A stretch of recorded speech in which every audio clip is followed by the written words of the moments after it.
Welcome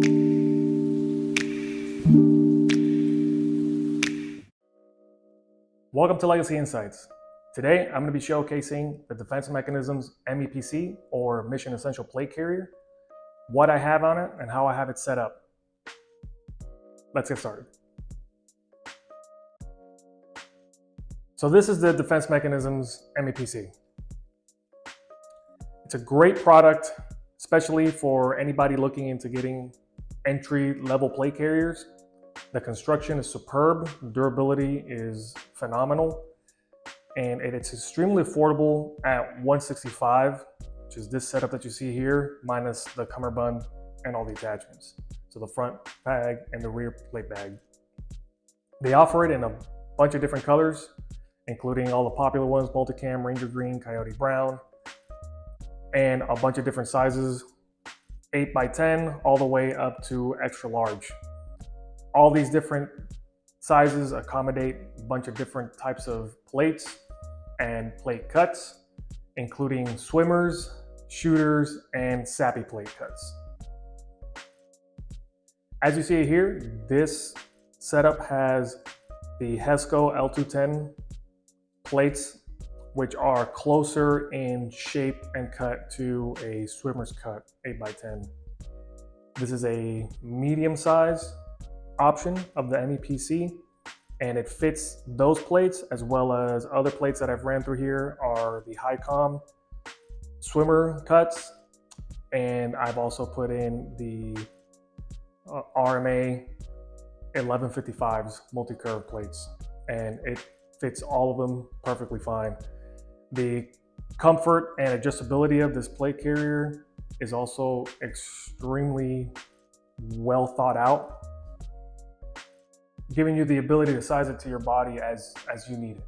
So as someone who's used a multitude of different plate carriers and who owns a bunch of different types of plate carriers, I find myself consistently going back to this one and using this one for its simplicity in design. Not to say that I don't use other plate carriers or that I only use this one, but the way that this one is made is one of actually my favorite points.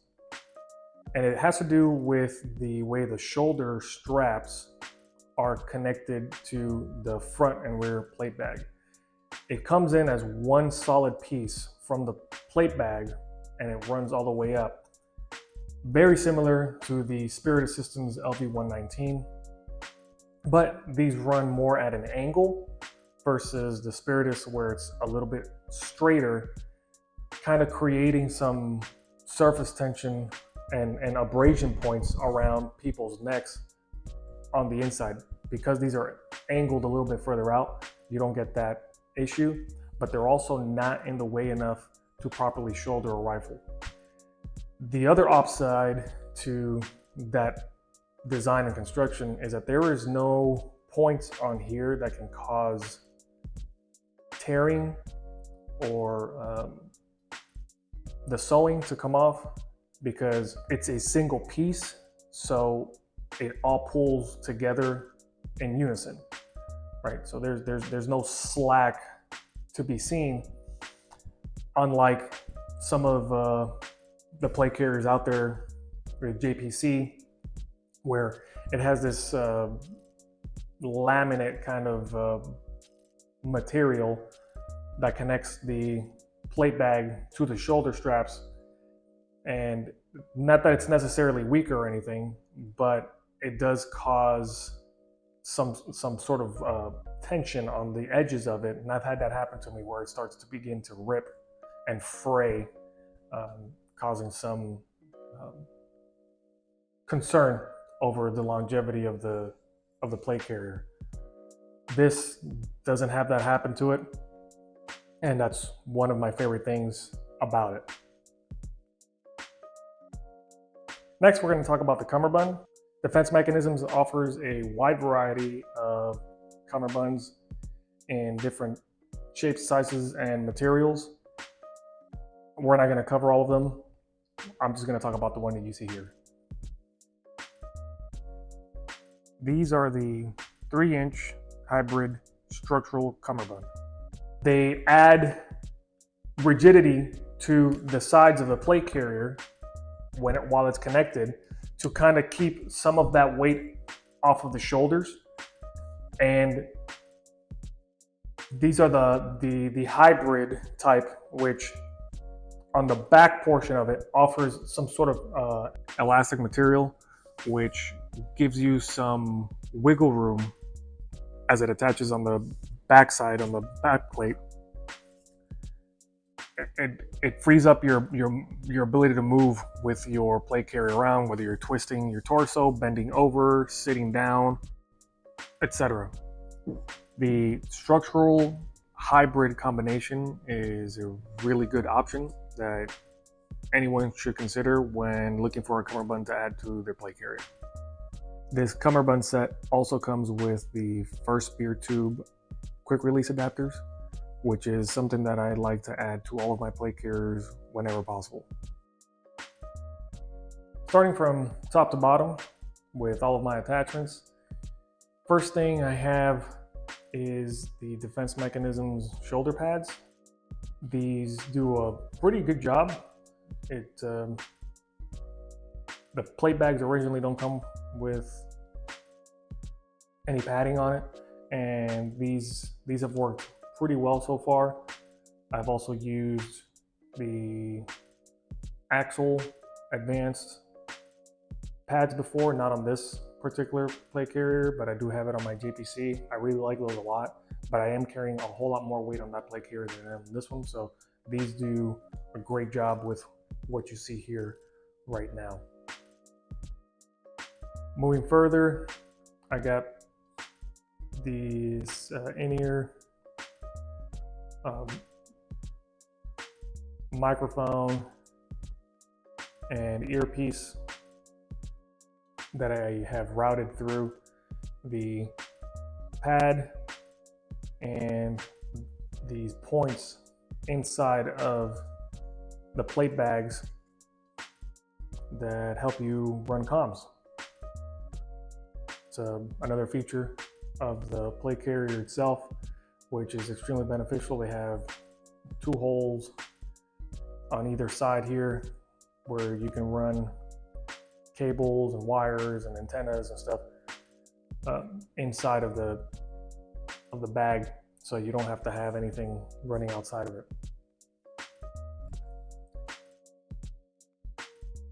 In the front here, there's an admin pouch. I don't currently have anything in it, but it's pretty deep. It actually goes to about down here where my fingers are. I've never had to use it for anything, but it's a nice thing to have that option.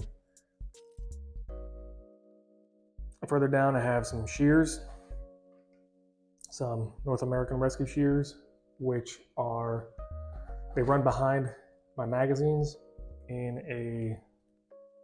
a little taco Velcro kind of sheath that I have tucked in the back of my placard setup. The placard setup itself uses G-hooks instead of the Quasm buckles. I like this more. It's less added bulk. It sits flatter, and it's not plastic. Not that there's anything wrong with the plastic buckles. I use those on my JPCs and the other plate carriers I have, but I got these after I've had and used buckles, and I like these a whole lot more for this setup. The placard itself is a Defense Mechanisms 3/8-arm magazine placard. I do offer a 4-wide.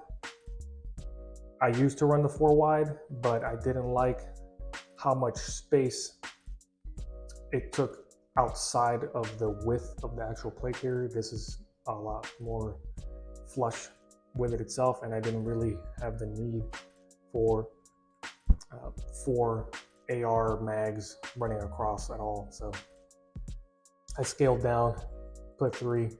I'm running 2 AR magazines and 1 flex cuff in place of the 3rd. In front of the magazines, moving from left to right, is a handcuff pouch. This is the single stack handcuff pouch, and to the right of that is another general purpose pouch, which I have several items in here, but mostly I have it for storing nitrile gloves. I have another handcuff key in here that I use if I'm going to be wearing this for a prolonged period of time. Then I'll probably stick some snacks in there or something to keep my spirits up. To the right of that, I have the Defense Mechanisms flashlight side ride. In that, I run a Cloud Defensive MCH 2.0 in black with the Theorem switchback. This light's magnificent. It has the ability to be programmed. It has several modes. I have it for high output first click, low output second click. There is also a medium output, and it can be programmed in like 7 different ways. But I really like it. The battery lasts a very long time. It's rechargeable. It serves my purposes. And then on the complete opposite side of that, I have their radio pouch, which attaches my in-ear piece.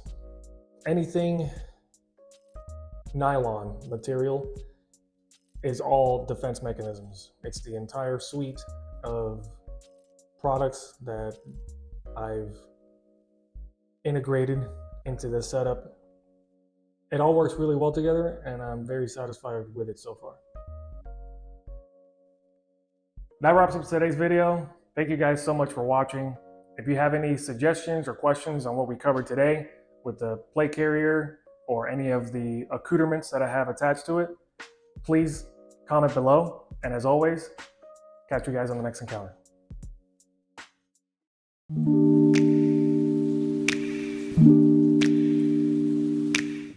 Fun fact, it's pronounced Cummerbund, not Cumberbund. So drop that middle B and don't be an idiot.